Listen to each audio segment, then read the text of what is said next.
بسم اللہ الرحمن الرحیم۔ ناظرین، آج آپ کی خدمت کے اندر ایک بہت سی چھوٹی سی عرض کرنی ہے۔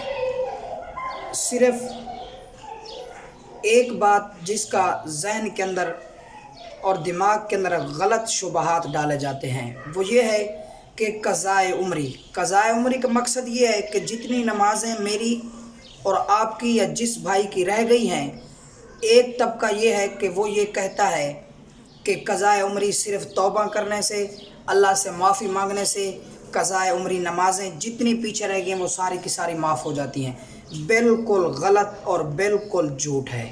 نمبر دو، دوسرا طبقہ اہل بدعت، جنہوں نے 4 رکعت نماز مخصوص جمعۃ الوداع رمضان المبارک کے آخری جمعہ کے اندر جنہوں نے یہ کہا ہے کہ جمعۃ الوداع کے دن 4 رکعت نماز مخصوص انہوں نے بنائی ہوئی ہے کہ وہ ادا کر لو، وہ پڑھو گے تو آپ کی جتنی قضا نمازیں ہیں ساری کی ساری آپ کی ادا ہو جائیں گی۔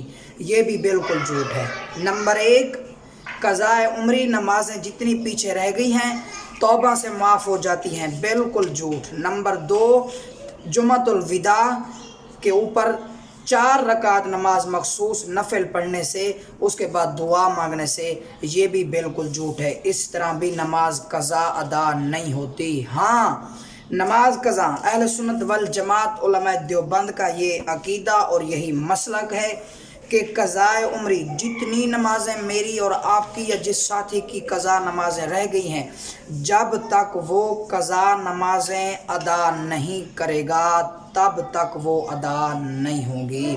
اس کو پڑھنے کا طریقہ علماء کرام نے یہ لکھا ہے قضا عمری کا کہ رمضان المبارک کے اندر آپ کو ٹائم مل جائے یا ہر نماز کے بعد یا ظہر اور عشاء کی نماز کے بعد، آپ جتنے سالوں کی نماز رہتی ہیں آپ ایک حساب لگا لیں، اس حساب سے، اس ماہ کے حساب سے آپ اپنی نمازوں کو 1 کر کے، 2 کر کے، 3 کر کے ہر نماز کے بعد چاہے ادا کریں یا ظہر اور عشاء کے وقت۔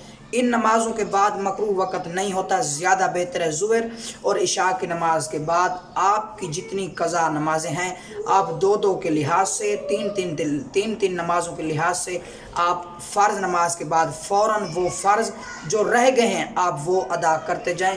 یہ طریقہ بہترین ہے اور اس طرح آپ کی نمازیں جو قضا ہیں وہ مکمل ہوں گی اور پوری ہوں گی۔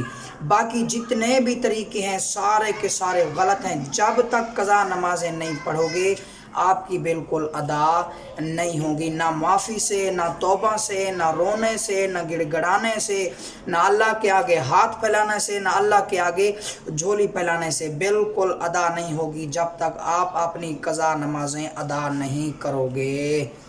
نمبر 3، قضا نمازیں بہت ہی آسان طریقے سے ادا کی جا سکتی ہیں۔ جس طرح اعتکاف کے اندر بیٹھے ہیں تو رات کو بھی وقت ہوتا ہے اور صبح کو بھی وقت ہوتا ہے اور ہر نماز کے بعد بھی وقت ہے، تو قضا نمازوں کو بہترین طریقے سے آپ ادا کر سکتے ہیں۔ جتنے ساتھی اعتکاف کے اندر بیٹھے ہیں وہ عشاء کی نماز کے بعد صلاۃ التسبیح پڑھ لیں، صلاۃ التسبیح کے بعد آپ قضا نمازوں کا حساب لگا لیں۔